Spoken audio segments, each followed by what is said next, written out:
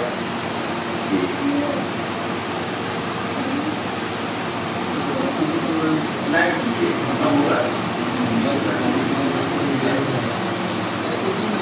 Saya punya terakhirnya.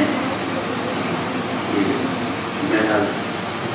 Teman kecil hati mengurus. Kurangnya kecil. Baru اور اللہ کے کلام کو دنیا کے علم سے ثابت کیا جائے، یہ کلام الہی ہے۔ اور تمام وہ حضرات جو مفکر ہیں جنہوں نے قرآن مجید کی دعوت پر لبیک کہا، افلا یتدبرون القرآن، قرآن مجید نے دعوت دی آپ کو تفکر اور فکر قرآن مجید میں کوئی نہیں کرتے، تو اس دعوت کو قبول کرتے ہوئے تمام لوگوں نے تمام اپنی ریسرچز پیش کی ہیں قرآن مجید کے اوپر، تمام اپنی باتوں کی۔ بہرحال میں کوشش کرتا ہوں میں نے آیت کی تلاوت کر دی، اس کا پتہ کروں، ترجمہ کی خدمت میں پیش کروں۔ جب لوگوں نے دعوی محبت کیا تو اللہ نے اپنے رسول سے سوال کیا کہ آپ مجھے کہ اگر تم اللہ سے محبت کرتے ہو تو رسول ارشاد فرمائے ہیں میری یہ پیروی کرو، اور اس پیروی کا نتیجہ یہ ہوگا کہ اللہ تم سے بھی محبت کرے گا، اور اللہ تمہارے اس محبت کے نتیجے میں، اس پیروی کے نتیجے میں تمہارے عصیاں اور گناہوں کو معاف کر دے گا، اور اس سے بڑا نہ کوئی معاف کرنے والا ہے اور نہ اس سے بڑا کوئی رحم کرنے والا ہے۔ ضرور تمہیں پر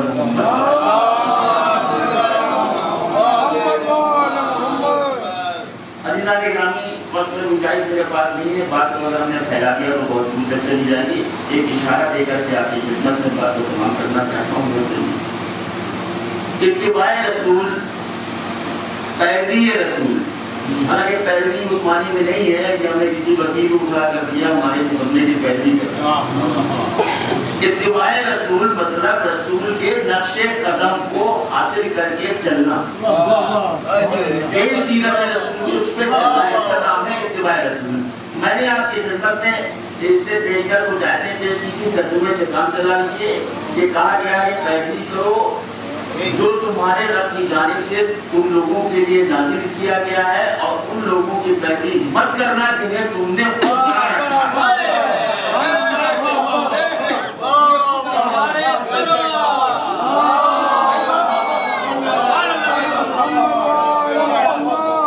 جو تمہارے رب کی جانب سے نازل کیا گیا، اس کی پیروی۔ دوسری جگہ پہ میں نے عزیزان گرامی بات کو دوہرا رہا ہوں کہ اللہ نے ارشاد فرمایا کہ ہم نے تمہارے لیے آسمان میں برج بنائے ہیں، ایک مثال سے دے رہا ہوں، اور ان کو ہم نے تمہارے لیے زینت دی ہے،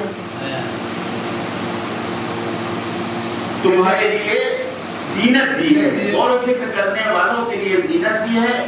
اور عزیزان گرامی، اور ہم نے ان لوگوں کے لیے جو نازل کیے گئے ہیں ان کو محفوظ رکھا ہے، اور تمام شیطانوں کو ان سے دور رکھا ہے۔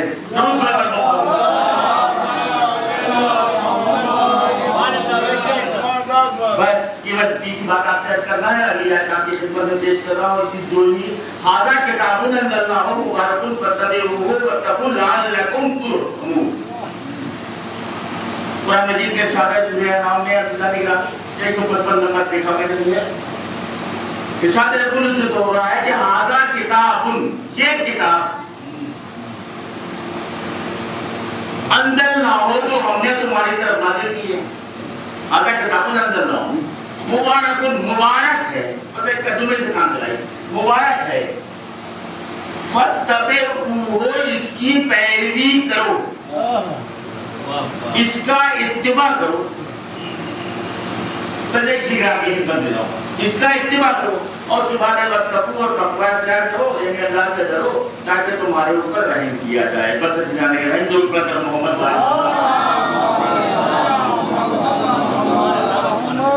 اگر کتاب سے مراد قرآن مجید ہے تو بڑا سمجھتے ہیں کہ جانا کتاب کا استعمال ہوا، کتاب سے مراد قرآن مجید ہوا کرتا ہے۔ جیسے کہ آپ کے سورہ بقرہ کی پہلی آیت الف لام میم ذالک الکتاب، حالانکہ اس آیت کو پڑھنے کے بعد میری فکر ایک جگہ چلی گئی، میں کچھ سوچتا رہا کہ الف لام میم کے بعد واو ہونا چاہیے تھا، الف لام میم اور وہ کتاب، اور آپ قرآن مجید پڑھیں جا کے دیکھیے، غور کریے گا، آپ پڑھتے ہو اگر دیکھیں جا کر الف لام میم کے بعد واو نہیں ہے، حرف عطف نہیں ہے، یعنی ایک جملے کو دوسرے جملے سے جوڑنے والا کوئی لفظ نہیں، اس کا مطلب جملہ ایک ہی ہے۔ جب واو لگ جائے اور لگ جائے تو جملہ دوسرا ہوتا ہے۔ الف لام میم ذالک الکتاب، الف لام میم یہ وہ کتاب ہے، ذالک کا ترجمہ ہوتا ہے یہ وہ، یعنی الف لام میم کوئی کتاب ہے جس کے لیے اللہ کہہ رہا ہے الف لام میم ایک کتاب، یہ وہ کتاب ہے۔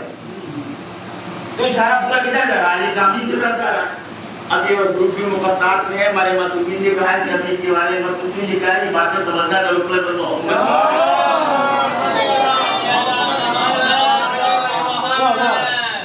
بس اتنا سے کہنا ہے۔ تو یہاں کیا ہوا؟ ہمارا کتاب، یہ کتاب اندر نہ ہو نازل کی گئی ہے، تمہاری مبارک ہے، فَاتَّبِعُوهُ، اس کی پیروی کرو، اس کے نقش قدم پر چلو۔ بھئی عزیزان گرامی، بس ایک فکر آپ کو دینا ہے کہ کتاب کوئی نقش قدم بناتی نہیں۔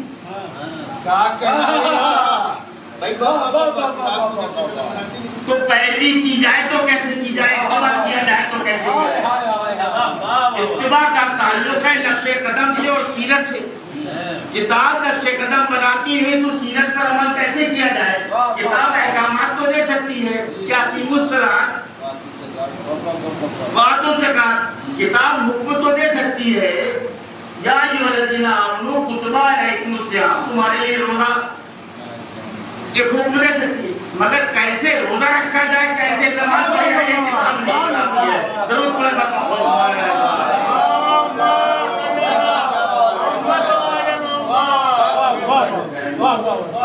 کتاب نقش قدم جب نہیں بناتی ہے تو تلاش کرنا پڑے گا کہ کتاب کے نقش قدم کو ہمارے سامنے کون حاضر کرے گا۔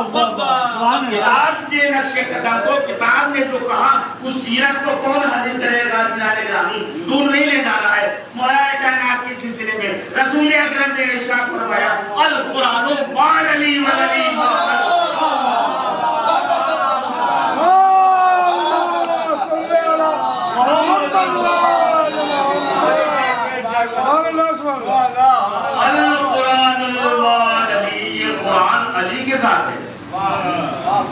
اب اگر کتاب کے معنی قرآن ہے تو یہ کتاب علی کے ساتھ ہے، وَالْعَلِي مَعَ الْقُرْآنِ، اور علی بھی قرآن کے ساتھ ہے۔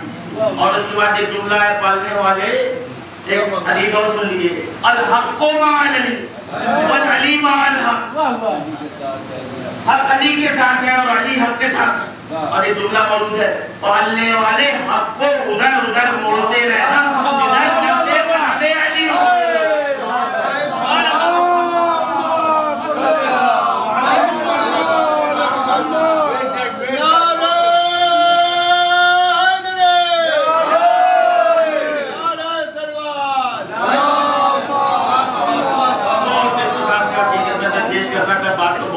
بس آپ کی خدمت میں نہیں دینا تھا، یعنی پہنچانا یہ تھا کہ اتباع رسول، پیروی رسول بعد رسول کیسے ہوگی؟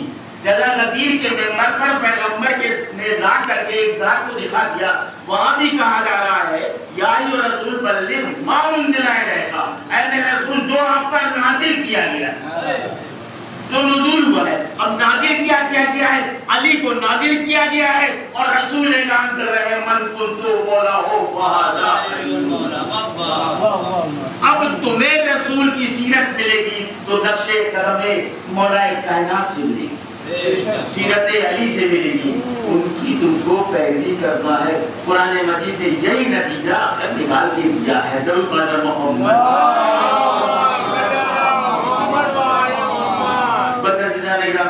زیادہ بات کو نہیں پھیلانا تھا، ایک لفظ تھا ذہن کے اندر کہ وہ میں چاہ رہا تھا کہ وہیں سے مجلس شروع کرتا، کل میں نے اور پچھلی مجلسوں میں کچھ لفظ آپ کو دیے تھے کہ ایک عقیدت ہوتا ہے اور ایک حقیقت ہوتا ہے۔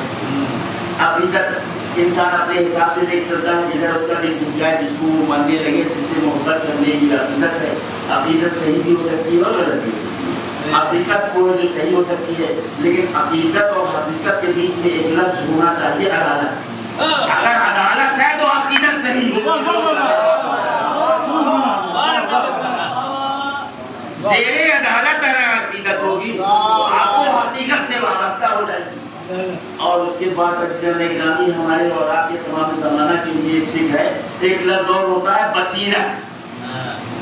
بصیرت لفظ سنا تھا آپ کا بصارت، یہ آپ جانتے ہیں ایک لفظ ہے بصارت اور اسی سے بنا ہے بصیرت. دونوں میں بہت فرق، زمین آسمان کا فرق ہے بصیرت اور بصارت. بنے مصدر دونوں کہتی ہے بصیرت اور بصارت میں زمین اور آسمان کا فرق ہے.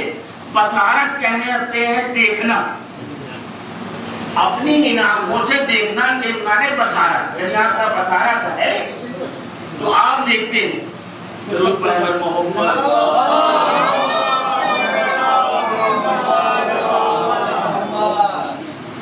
اگر آپ کے پاس بصارت ہے یعنی آپ کی آنکھیں کام کر رہی ہیں تو آپ دیکھتے ہیں، آپ بصارت ہے آپ کے پاس. آنکھیں نہیں ہیں تو آپ اس چیز کو دیکھ نہیں سکتے ہیں، یعنی بصارت آپ کے پاس نہیں. اللہ نے بصارت کو معین ہی نہیں کیا نہیں کہ تم دیکھتے ہو یا نہیں دیکھتے. آنکھیں ہیں تو بھی دیکھتے ہو، نہیں ہو تو بھی شریعت سے نابلد نہیں ہو سکتے. ہم نے بھی ہو اس لیے کہ اللہ نے عزیزان گرامی سورہ دہر میں ارشاد فرمایا اللہ تعالیٰ نے سارے مینوں من الدہر لم یکن شیئا مذکورا. یقیناً انسان پر ایک ایسا وقت آ چکا تھا جب وہ قابل ذکر شے نہ تھا. انا خلقنا الانسان من نطفۃ امشاج، ہم نے انسان کو ایک مخلوق نطفے سے پیدا کیا بنایا. انا خلقنا الانسان من نطفۃ امشاج نبتلیہ، تاکہ ہم اس کو آزمائیں، اس کو محل آزمائش بنائے. دنیا میں بھیجا ہے تو اس سے امتحان، اس کا امتحان لے اور اس کے بعد کہا جاتا ہے فجعلناہ سمیعا بصیرا. درود پڑھ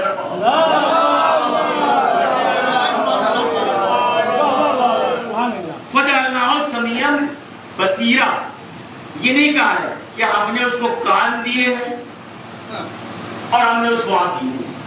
ہم نے اس کو سننے والا سمیع بنایا ہے اور ہم نے اس کو بصیر بنایا ہے.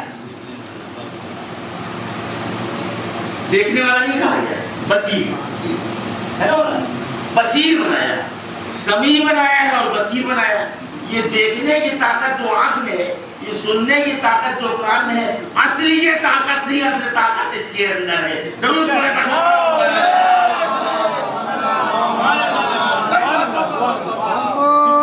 اگر اللہ نے کہہ دیا ہوتا کہ نہیں وہ کان والا بھی ہو اور آنکھ والا ہو تو جس کے کان کرتا ہے اس کا مطلب وہ بری ہو گیا، جس کی آنکھ پھول جائے اس کا مطلب وہ بری ہو گیا.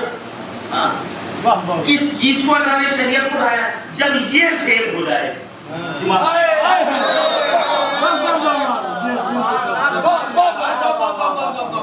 یعنی یہ آنکھوں سے جو آپ دیکھ رہے ہیں، دیکھنے کے بعد جو یہاں سے جا رہی ہے بات اندر، جو ایسی اندر پڑی ہوئی ہے، اللہ نے جو دماغ میں ایسی ڈال رکھی ہے دیکھنے کی چیز کو سمجھنے کے لیے، کان سے سننے کی جو ڈال رکھی ہے، یہ فرق پڑتے ہیں. یہاں سے سماعت ہو رہی ہے، وہ چیز آپ کے دماغ میں جا رہی ہے، اس آئسی تک جا رہی ہے. اب آپ کو فیصلہ کرنا ہے کہ یہ بات ہم کو سننا ہے یا نہیں سننا ہے.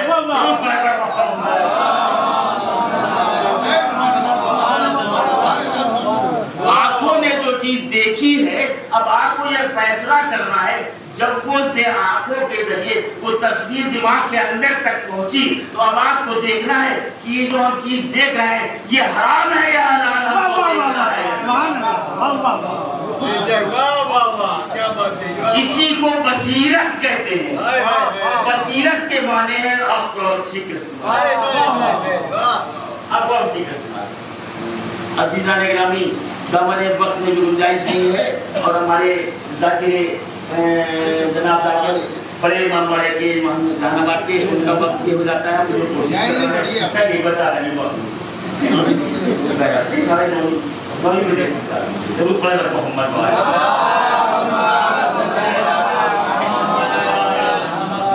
بصیرت.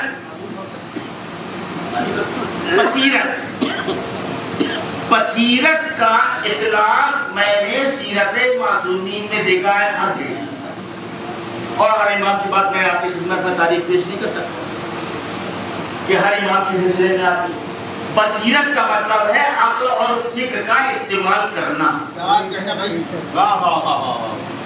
بصیرت تمہارے دیکھنے کے لیے سمجھنا کہ یہ کام ہونا چاہیے یا نہیں ہونا چاہیے. بس عزیزان گرامی یہیں سے مجھ کو اتنا کہنا ہے کہ جب مدینے سے یہ قافلہ روانہ ہوا تو سیرت امام حسین کی اوپر نگاہ رکھی. کوئی قدم ایسا نہیں تھا جو بصیرت سے خالی ہو. ہر قدم بصیرت سے خالی تھا. ہر قدم. بس چند واقعات کی خدمت پیش کر کے بات کو تمام کرتا ہوں. ہر قدم بصیرت سے خالی تھا. بصیرت سے بھرا ہوا. بصیرت سے ہٹ کر امام نے کوئی قدم نہیں اٹھایا. ہر مقام پر عزیزان نکلا. قافلہ نکلا. مولا عباس کو بلایا اور ان کے حوالے انتظام دے دیا. آپ انتظام کریں. ہماری بہنوں کا, ہماری عورتوں کا, ہمارے بچوں کا سب انتظام امام حسین نے انتظام کیا. نکلے تو ایک اعلان کر دیا کہ ہم جا رہے ہیں, اور جانے کے بعد مقصد میرا یہ ہے کہ ہم اللہ کے دین کو رائج کریں, اچھی باتوں کو رائج کریں, بری باتوں سے. ایک ایک قدم پر قرآن مجید کی آیت گواہ ہے معصوم امام حسین کی سیرت پر. ایک ایک قدم پر ہے. یہ قافلہ یہاں سے جا کر کے مکے میں پہنچ ٹھہرا.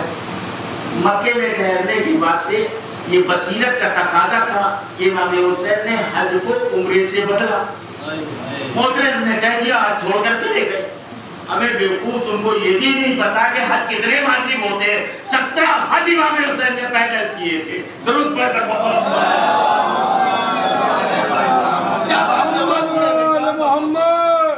فقط اعتراض کرنا ہے. اب یہ بصیرت کا تقاضا تھا کہ امام حسین نے جو کچھ دیکھا ان کا نہیں 2 دن پہلے نکل گئے تاکہ کعبے کی حرمت ظاہر نہ ہو اور میرا قاتل چھپ نہ جائے. میرے باپ کا قاتل پردے میں چلا گیا. حسین کی ماں کا قاتل پردے میں چلا گیا. میرے بھیا حسن کا قاتل پردے میں رہ گیا. یہ تقاضائے بصیرت ہے ایمان جو قدم اٹھانا کہ شہید ہونا اور قتل ہونا طے ہو چکا ہے. میرے نانا مجھ کو بتا رہے ہیں, مگر اب اس کا نتیجہ وہ نکلے گے دنیا تک کا دنیا قاتل کو دیکھتی اور پہچانتی رہ گیا حسین کا قاتل کو. درود پڑھ کر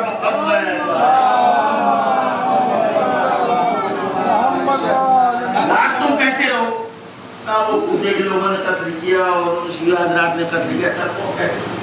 اب وہ تفصیلیں موجود ہیں اور تمام تاریخ موجود ہے, وہ تو قاتلوں کے نام تک موجود ہے. کیا وہ لوگ حضرات شیعہ جنہوں نے نکل کے نام تاریخ کے اندر موجود ہے. تم لہکاتے رہو امت مسلمہ کو, کوئی فرق نہیں پڑتا ہے. سچائی کبھی چھپتی نہیں ہے, سچائی ایک دم کھل کے سامنے آتی ہے.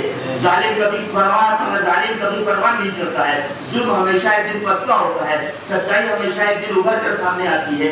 ظالم ہمیشہ پسپا ہوتا ہے, مظلوم کی مظلومیت ایک دن دنیا پر چھا جاتی ہے.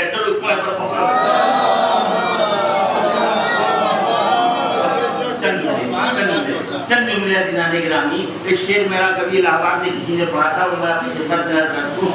حقانیت حسین کی اتنی تھی پر اثر. حقانیت پہ کسی نے کہا کہ ہم مظلومیت بھی کہہ سکتے تھے اور دوسرے لفظ بھی اور اس سے جو استعمال کر سکتے, میں نے کہا نہیں. حقانیت حسین کی اتنی تھی پر اثر, ہر قوم نے گلے سے لگایا حسین.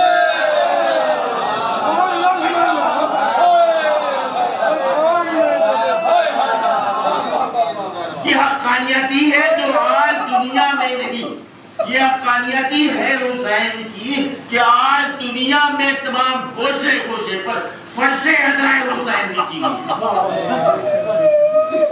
یہ حقانیت ہے. امام حسین نے مکے کو چھوڑا, مکے کو چھوڑنے کے بعد قافلہ روانہ رہا, راستے کی منزلیں طے ہوتی رہی, 2 محرم کو کربلا پہنچے. یہ بصیرت کا تقاضا تھا امام حسین علیہ السلام کہ سب سے پہلا کیا کام کیا امام نے کربلا پہنچنے کے بعد؟ سب سے پہلا کام کیا کیا؟ زمین خریدی. کیوں زمین خریدی؟ نماز بھی تو پڑھنا ہے. کیوں زمین خریدی؟ یہاں دفن بھی تو ہونا ہے, یعنی نماز کی جگہ بھی ہماری ہو اور ہماری قبریں بھی ہماری جگہ میں بنی. یہ بصیرت کا تقاضا تھا امام حسین. اس کے بعد 4 محرم کو امام حسین جناب عباس سے کو بلایا امام حسین نے, بھیا خیام حسینی لگاؤ ہماری بہنوں کے لیے، ہماری خواتین کے لیے خیمے لگاؤ۔ جناب عباس نہر فرات کے سامنے ٹہلنے لگے اور ٹہل کے دیکھنے لگے تو گرمی کا زمانہ ہے، پہلا محرم جو سن 60-61 میں پڑا تھا وہ اپریل کا مہینہ تھا، سخت گرمی تھی عزیزان گرامی۔ جناب عباس نے ترائی کا دامن پکڑا، یہاں ٹھنڈی ہوا آتی ہے، ہماری شہزادیوں کو، ہماری بہنوں کو سکون کیا ٹھنڈی ہوا آتی ہے، ترائی سے اٹھ کر ہوا آتی ہے، میری شہزادی جناب زینب کو سکون ملے گا، میری عزیزان خواتین کو سکون ملے گا، لہذا عورتوں کے خواتین کے خیمے، اہل حرم کے خیمے دریا کے کنارے نہر فرات کے کنارے لگائے، نہر فرات کے کنارے لگائے گئے۔ عزیزان گرامی 4 محرم کو شمرے نہیں 4000 کا لشکر لے کر گیا۔ ابھی تک جناب پور موجود تھی اپنے 2000 کے کام، وہ کچھ نہیں بول رہے تھے، وہ سب دیکھ رہے تھے، ابھی تک ان کے پاس کوئی حکم نہیں آیا تھا۔ شمر نہیں جب آیا، شمر آیا اور اس نے آ کر کے دیکھا کہ یہاں تو بالکل نہر فرات پر قبضہ ہو چکا ہے، اور وہ یہ فرمان لے کے آیا تھا کہ ان کو اتنا دور نہر سے کر دینا تاکہ ان کو پانی نہ مل سکے۔ مقصد یہ تھا کہ ان کو پیاسا رکھنا ہے، اگر یہ پانی پاتے رہے تو ان سے کوئی جنگ میں جیت نہیں سکتا ہے، پیاس سے ان کو توڑ دو۔ اب دیکھیے میں کون سی منزلیں بیان کروں، بہرحال بس یہاں پر 4 محرم کو ادھر جناب عباس کھڑے ہیں، ادھر امام محمد کھڑے ہیں، ایک طرح جناب یہ اکبر کھڑے ہیں کلیہ جوان، ایک طرح کا گرامی جناب مسلم کے بچے کھڑے ہوئے ہیں، سب جناب عباس 34 سال کے ہیں، سب ان کے دائیں بائیں ان کے بھانجے بھتیجے کھڑے ہوئے ہیں، سب کھڑے ہوئے، اور نگاہ یہ کہ ہمارا آقا یعنی ہمارے چچا کیا کہتے ہیں، اور ادھر شمر نہیں یہ کہہ رہا ہے کہ خیمے ہٹاؤ یہاں سے، خیمے یہاں سے ہٹاؤ، 4000 کی فوج بھی کھڑا ہوا ہے اس طرف میرے ساتھ، خیمے یہاں سے ہٹاؤ۔ جناب عباس عزیزان گرامی اس مقام پر جناب عباس کو جوش تیش آ گیا، غیظ آ گیا، کس کی مجال ہے جو یہاں سے خیمے ہٹائے، یہ میری ماں سیدہ کے محل میں نہر فرات ہے، کس کی مجال ہے جو یہاں سے خیمے ہٹا لے۔ یہ خبر آقا حسین تک پہنچی، آپ کا شیر ترائی میں بکھر گیا ہے، آپ کا شیر ترائی میں بکھر گیا ہے، اے میرے مولا کیا ہونا چاہیے؟ امام حسین کہتے ہیں ارے میں نے عباس کی کندھے پر، عباس کے سر کے اوپر کب نہیں ہاتھ رکھا، ارے جب مولا اس کے باپ کے سر پر ضربت لگی تھی مسجد میں، عباس بکھر گئے تھے، ہم نے عباس کے کندھے میں ہاتھ رکھ کر کے، شانہ پہ ہاتھ رکھ کر کے دلاسا دیا، ابھی وقت نہیں آیا۔ جب بھیا حسین حسن کے تلاشے پر تیروں کا وار ہوا، جنازے پہ تیر چلے، عباس بکھر گیا تھا کہ میرے بھیا کے جنازے پر تیر چلائے گئے، بکھر گیا تھا، میں نے کندھے پر جانے پہ ہاتھ رکھے، عباس ابھی وقت نہیں آیا، عباس ابھی وقت نہیں آیا ہے۔ مظلوم امام حسین کہتے ہیں جب ہم کو جناب مسلم کی شہادت کی خبر ملی تو عباس نے دیکھنا چاہا کہ ذرا دکھائیے، بہنوئی تھے نا جناب مسلم، ذرا دکھائیے میرے بھائی کا کیا حال ہے، تو امام حسین نے کہا عباس تم برداشت نہ کر پاؤ گے، لیکن جب عباس نے اصرار کیا تو 2 انگلیوں کے بیچ سے کیا دیکھا جناب عباس نے کہ مسلم کی لاشا بچے گھر پیروں میں رسی باندھ کر گھسیٹ ہے، اس وقت عباس بکھر گیا تھا۔ آقا اجازت دیجیے میں تنہا کوفے جاؤں گا اور ابھی کوفے کی بخت کوفہ کو پلٹ کر کے آؤں گا۔ عباس بکھر گئے تھے نہر فرات پر، امام حسین اب تک شانوں پر ہاتھ رکھ کر دلاسا دے رہے تھے، کہہ رہے تھے اب کتنی بار ہوگے، کیسے ہوگے، وہ حق پر ہے، وہ حق پر ہے، وہ ترائی میں کیسے خیمے رکھتے، بس امام حسین نے بصیرت سے کام لیا اور جانے کے بعد اپنے پیر ثانیہ زینب کبریٰ کے پاس گئے. آئے میری بہنا ہم جنگ ابتدا نہیں کر رہے، ہم عباس کو روک بھی نہیں سکتے، آپ ہیں جو یہ کام کر سکتی ہے. پیغام ثانیہ زینب چرائی تک آپ کو آتی شہزادی بلا رہی ہے. جناب عباس کل آئے ثانیہ زینب کے پاس قدموں میں سر رکھ دیا. کہا شہزادی بھی کیا حکم ہے؟ کہا ہے میرے بھیا ہم نہیں چاہتے کہ جب میرے تم اپنے بھائی حسین کی خیر کے لیے خیر پیچھے